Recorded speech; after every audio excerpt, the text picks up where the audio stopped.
we used to run hospitals. We created a chain of hospitals, and we got lucky, and it did very well.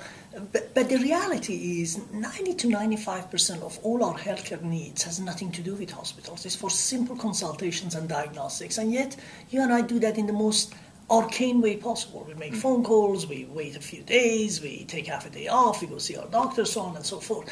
And while that makes it inconvenient, expensive, difficult for you and I, it makes it impossible for almost 70% of the world population to readily access healthcare.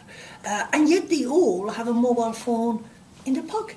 So why don't we take most of the healthcare you and I need, we thought to ourselves, and deliver it on the mobile phone everybody has in their pocket. So it wasn't any revolutionary thought. It was just simply saying we have an asymmetric resource, the doctors. We have a symmetrically distributed network, mobile phones. Why don't we take one, put it on the other, and deliver it to everyone?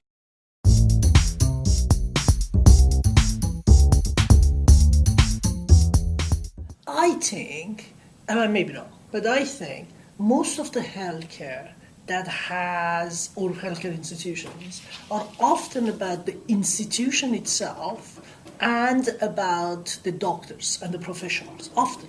So it's, and I just think that, and that's fine in an environment in which the patients can go and see the doctors and hover around the doctors and go see them all the time and so on and so forth, right? But the truth of the matter is patients are not always around hospitals, and they're not always around places where there are hospitals and clinics. So what you need to do is deliver healthcare to where people are, which luckily today we have an ability to do. And that brings a whole different things, right? So every healthcare institution you talk to talks about patient centricity.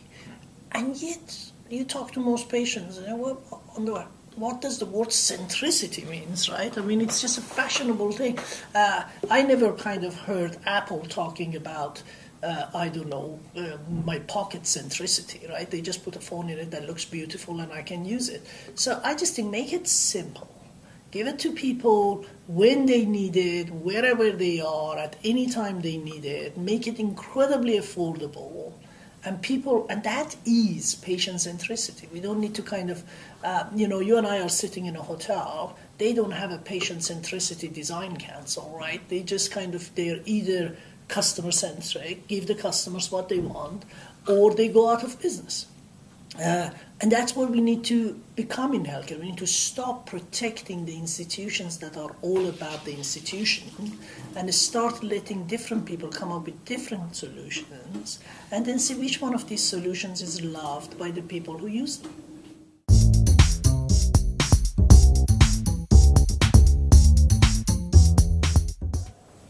I guess we don't need to invent what customer centricity is, right? The future is already here, I guess, as Bill Gates always says, it's just badly distributed. So if you just look at what Nordstrom does with retail, look at what John Lewis does, look at what Uber does, look at what Amazon does, right? Every one of them, the TripAdvisor, they try to get the customers to rate their experiences, to put answers or to answer questions on what can we do better, and then fix it. I don't think fixing things for customers are so difficult. I remember when I used to run hospitals, we took one hospital that was among the worst performing in any hospitals in UK. It was given to us by the NHS, and within 6 months it went into the top 10, and within 2 years it was selected as the best hospital in UK. And the reason for that was we asked patients 3 very simple questions. What's the one thing we shouldn't mess around with? What's the one thing we should change? And do you recommend it to friends and family? But what mattered was, what's the one thing we should change? And the patient will tell you what to change, and then it's all about being relentless on changing what they tell you should change.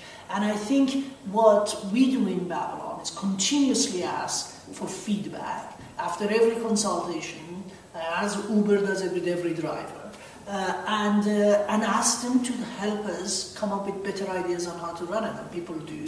And we just make improvement. We change our software, our app, every 2 weeks. We tell our doctors every feedback they receive.